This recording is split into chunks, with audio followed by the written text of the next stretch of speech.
Daybreak. The Daybreak Show.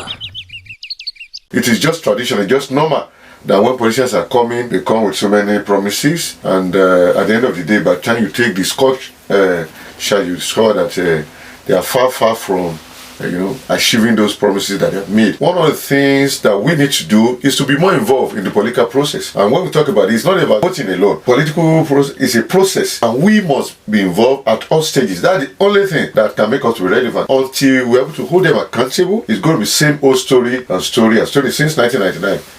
And this time around, we are determined to change the narrative. And one of the things that we have set out to do, we have planned a program that we call stewardship, wherein we are going to invite all political office holders, those who are there now, to come and tell us what they have done for the 4 years that have been there. Ogun State should not be in the league of states that have been struggling to do developmental projects. But you discover that most of these things are under the purview of federal government. And this thing can only be effected at the national level. Those states that want to develop, that have initiative, allow them to grow. But where we are and the way those things are structured, the state will continue to struggle when we are pushed to the wall, and we are forced to speak that language that differentiates us from being a slave. The difference between a slave and a worker is that power to hold on, to withhold our services. So we did that to press home the implementation of the minimum wage.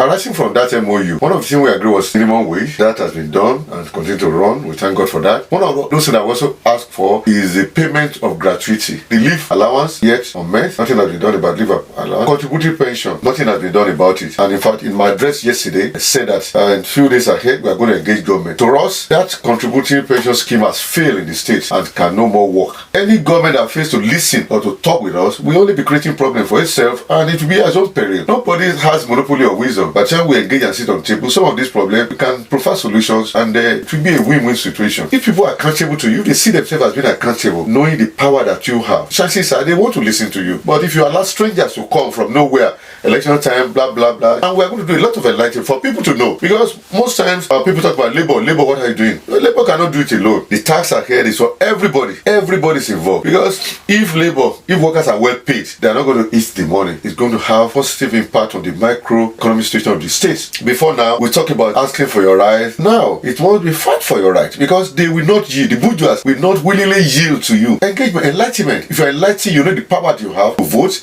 them in and out. Then they will know. But before now, we just take it with levity, let them do it, and this thing is having an impact on us. And that is why I said we must be prepared to do things differently. Use the power that we have to get them in or out. And if they know that we are determined to use that power, chances are they're reasonable to listen to us and to get it done appropriately. Before now, when you canvass for conducive working environment, it was seen then as you're asking for luxury, you're asking for sometimes they feel the employers, not even government alone this time around, even the private sector, they think they're doing you a favor, by way of capacity building, exposing you to seminars, workshops, and the rest of them. When you do that for any worker, you are only going to enhance his or her performances. It was very bad sometimes that even if you go to Moso, you want to ease yourself, people have to do short put. So it's one of those things that will engage this government. And look, it's unacceptable. 21st century, go and be doing short put. In fact, you will pass through the corridor and you have offensive order coming from. It was as bad as that. So you can imagine a government that does not place a premium on the working environment. Then what are you going to get? When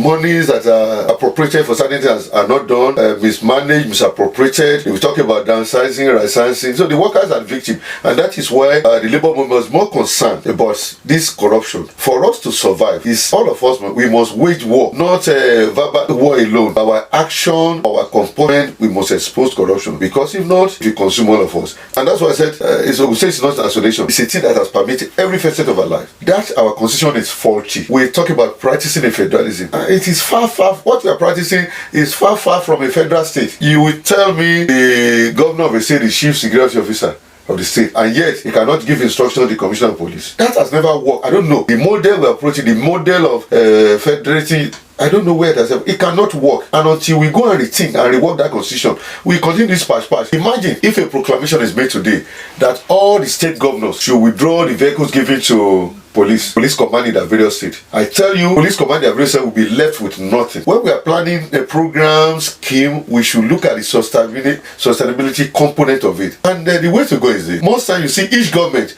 wanting to create new farmers, and they will always get it wrong. If the agenda is to create new farmers all the time, the starting point will have been to empower those farmers who through thick and thin has remained to be farmer. When you empower those ones by way of equipment, machinery, then you'll be able to attract new people. Daybreak. The Daybreak Show.